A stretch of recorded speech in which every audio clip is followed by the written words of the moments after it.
जय हिंद दोस्तों and good morning to all of you and आप सभी को जो है मेरे YouTube channel Disu Dangi sir पे आपका स्वागत है। दोस्तों आज हम लोग जो पढ़ने वाले हैं ना वो क्या है, गंगा नदी तंत्र यानी Ganga river system. Ganga river system में इसकी हम आज पूरी डीपली में पूरा पढ़ूंगा। कोई भी एनी कम्पिटिटिव एग्जाम के लिए आपके लिए ये काफ़ी ज़्यादा इंपॉर्टेंट है, जिसमें हम एकदम बेसिक लेवल से लेकर के मैं यहाँ शुरू से लेकर के पूरा नदी तंत्र गंगा नदी तंत्र को हम ख़त्म करेंगे। सबसे पहले हम लोग आते हैं गंगा नदी। गंगा नदी को जो है भारत का सबसे लंबी नदी कहा जाता है, जिसकी लंबाई लगभग 2525 किलोमीटर के आसपास में होती है।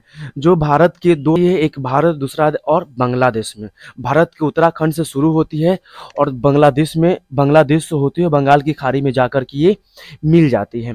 अब देखिएगा इसमें क्या, अगर मैं बात करूं राज्य की तो ये भारत के जो है सबसे पहले उत्तराखंड के बाद आ जाता है आपका उत्तर प्रदेश के बाद बिहार के बाद आपका छपरा के बाद आपका चला जाएगा पश्चिम बंगाल से होते हुए बांग्लादेश में एंट्री कर जाएगा और फिर बंगाल के खाड़ी में मिल जाता है ये।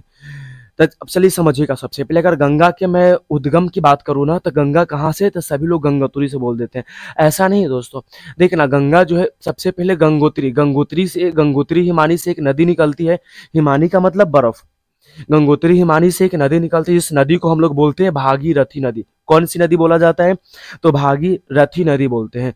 और एक सतोपंथ हिमानी से एक नदी निकलती है, उस नदी का नाम है अलकनंदा नदी। अब देखना गंगोत्री हिमानी से जो नदी निकली उस नदी का नाम गंगा नदी नहीं बल्कि भागीरथी नदी होता है, और सतोपंथ हिमानी से जो नदी निकलती है उस नदी को अलकनंदा नदी कहते हैं।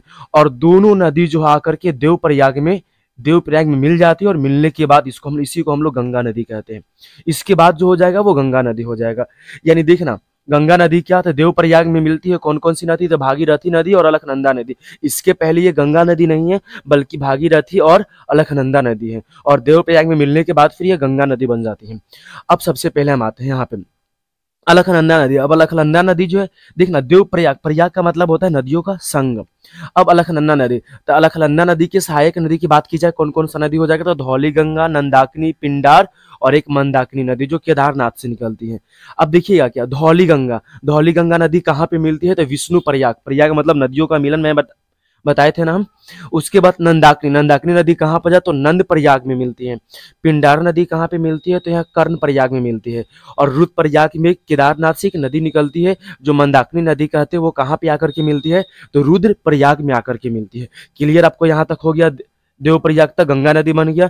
और गंगा नदी यहाँ के बाद सबसे पहले एक जगह ये है हरिद्वार, यहाँ से मैदानी क्षेत्र में प्रवेश कर जाती है। इसके पहले सब पहाड़ी एरिया है, यहाँ से हरिद्वार से मैदानी क्षेत्र में प्रवेश कर गए। और मैदानी क्षेत्र में जैसे ही प्रवेश करने के बाद सबसे पहला स्थान कन्नौज, यहाँ से एक राम गंगा नदी निकलती है। उत्तराखंड से एक राम गंगा निकलती है जो कहाँ पे आकर के, तो कन्नौज में आकर के मिलती है। तो इससे एक ये भी क्वेश्चन हो सकता है ना, गंगा नदी की पहली सहायक नदी कौन है, रामगंगा कहाँ से निकलती है, तो उत्तराखंड से निकलती है। उसके बाद आते हैं यहाँ प्रयागराज। यहाँ पे गंगा, यमुना और सरस्वती नदी यहीं पे मिलते हैं प्रयागराज में ही, जिस सरस्वती नदी जो विलुप्त हो चुकी है।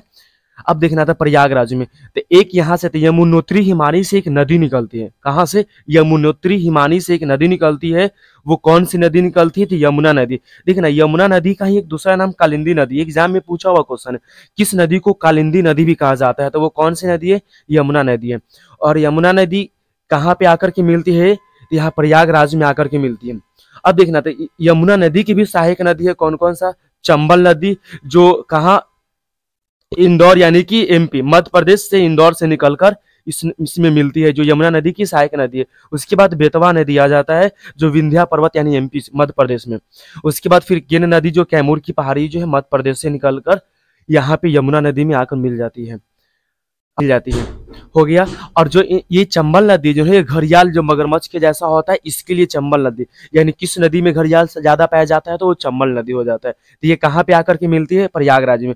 उसके बाद जो है ना फुलहर झील जो पीलीभीत यूपी में है, वहां से एक नदी निकलती है। वो कौन सी नदी निकलती है, गोमती नदी, जो आकर के मिलती है कहाँ पे, गाजीपुर में।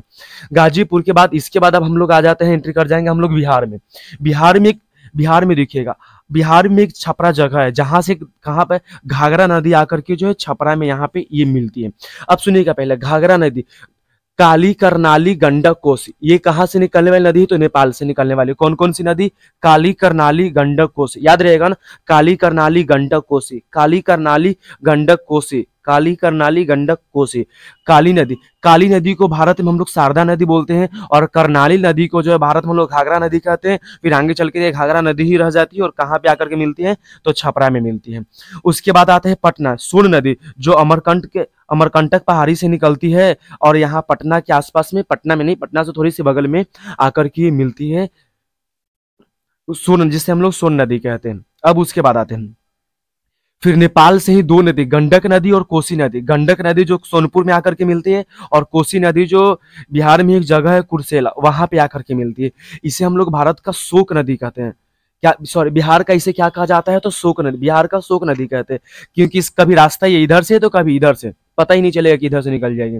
अब उसके बाद ये आगे बढ़ती है, आगे बढ़, यहाँ पर जाए फिर हम लोग आते हैं काजी परवक्का बैजार, जो पश्चिम बंगाल में पड़ता है। यहाँ पर जाए महानंदा नदी है, जो यहाँ पे आकर के मिलती है, जो दार्जिलिंग की पहाड़ी से निकलती है। अब देखना, फिर यहाँ तक तो हो गया। इसके बाद फरक्का बैजार जहां से आगे आकर के बढ़ती है, यहाँ से दो नदी में अलग, एक हुगली नदी हो जाती है, अगला जिसको हम लोग पद्मा नदी कहते हैं। एक हुगली नदी, अगला को पद्मा नदी कहा जाता है। हुगली नदी जो पश्चिम बंगाल में, और इसकी एक सहायक नदी है, वो दामोदर नदी है कहा जाता है। और पद्मा नदी जो है यहाँ पे दिखेगा। इसके बाद पद्मा नदी में एक यमुना नदी, अगला यमुना नदी, अगला मेघना नदी, तीनों आकर के यहाँ पर जब मिल जाते हैं, उसके बाद ये मेघना नदी बन जाती है, और फिर जो है ये जाकर बंगाल की खाड़ी में मिल जाती है, और बहुत बड़े डेल्टा बनाती है, जिसे हम लोग क्या कहते हैं? तो सुंदरवन डेल्टा कहा जाता है। ये था हमारा दोस्तों। अब इसके बाद हम लोग नेक्स्ट वीडियो में नेक्स्ट नदी तंत्र को पढ़ेंगे। तब तक के लिए जय हिंद एंड जय भारत।